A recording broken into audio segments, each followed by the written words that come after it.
اعوذ باللہ من الشیطان اللعین الرجیم بسم اللہ الرحمن الرحیم۔ ہم نے گزشتہ گفتگو میں بیان کیا کہ صدیقہ طاہرہ فاطمہ زہرا سلام اللہ علیہا مفترض الطاعہ ہیں، واجب الاطاعت ہیں۔ فاطمہ کا حکم ماننا واجب ہے، عین اسی طرح سے جیسے محمد مصطفیٰ، علی مرتضیٰ، حسنین شریفین سے مہدی موعود تک کا حکم ماننا ہم پر واجب ہے۔ اور بیان ہوا کہ واجب الاطاعت ہونے کے لیے امام کا ہونا ضروری نہیں ہے، نبی کا ہونا ضروری نہیں ہے، صرف عصمت کافی ہے۔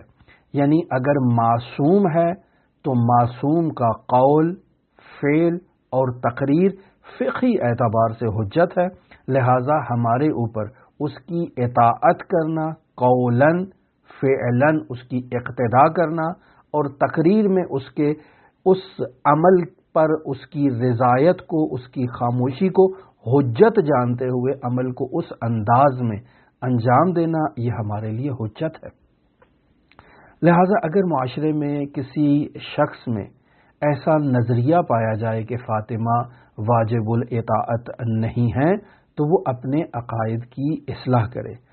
ہم نے بیان کیا کہ بسا اوقات روایات میں یہ بھی بیان کیا گیا ہے کہ خود علی مرتضیٰ پر بھی بعض مقامات میں فاطمہ کی اطاعت کرنا واجب ہے۔ ہم ایک روایت آپ کی خدمت میں نقل کرتے ہیں جسے مرحوم مجلسی نے بہار الانوار کی جلد نمبر 22 ہے، صفحہ نمبر 484 پر اسے ذکر کیا ہے۔ روایت ہے حضرت امام موسیٰ کاظم علیہ السلام اپنے بابا امام جعفر صادق علیہ السلام سے سوال کرتے ہیں۔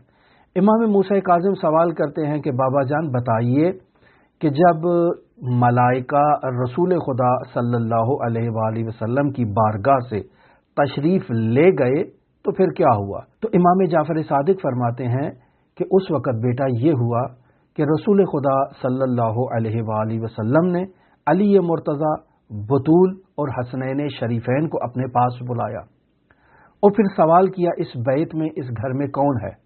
سب کو کہو یہاں سے تشریف لے جائیں، چلے جائیں سب یہاں سے۔ اور پھر باقاعدہ حضرت ام المؤمنین ام سلمہ سے کہا کہ اے ام سلمہ تم دروازے پر کھڑی ہو جاؤ اور کسی کو ہمارے قریب مت آنے دینا۔ ام سلمہ دروازے پر چلی گئیں اور وہاں پہرا دینا شروع کر دیا۔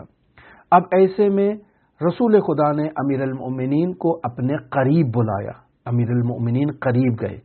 پھر رسول خدا صلی اللہ علیہ وآلہ وسلم نے اپنے دست شفقت سے فاطمہ زہرا سلام اللہ علیہا کے دست مبارک کو تھاما، امیر المؤمنین علی ابن ابی طالب کے دست میں دیا اور کہا یا علی یہ اللہ کی امانت ہے، یا علی یہ اللہ کی اور اللہ کے رسول محمد مصطفیٰ کی تمہارے پاس امانت ہے۔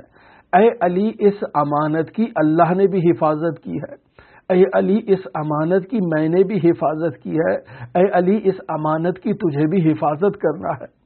اور پھر یہاں رسول خدا امیر المؤمنین علی ابن ابی طالب کو مخاطب قرار دے کے کہتے ہیں یا علی انفذ لما امرت کا بہی فاطمہ، اے علی فاطمہ جس چیز کا تمہیں حکم دے اس حکم کو نافذ کرنا یہ تمہارے اوپر ذمہ داری ہے، یعنی تم پر واجب ہے۔ انفذ یا علی، اے علی تم پر لازم ہے کہ اس پر عمل کرو۔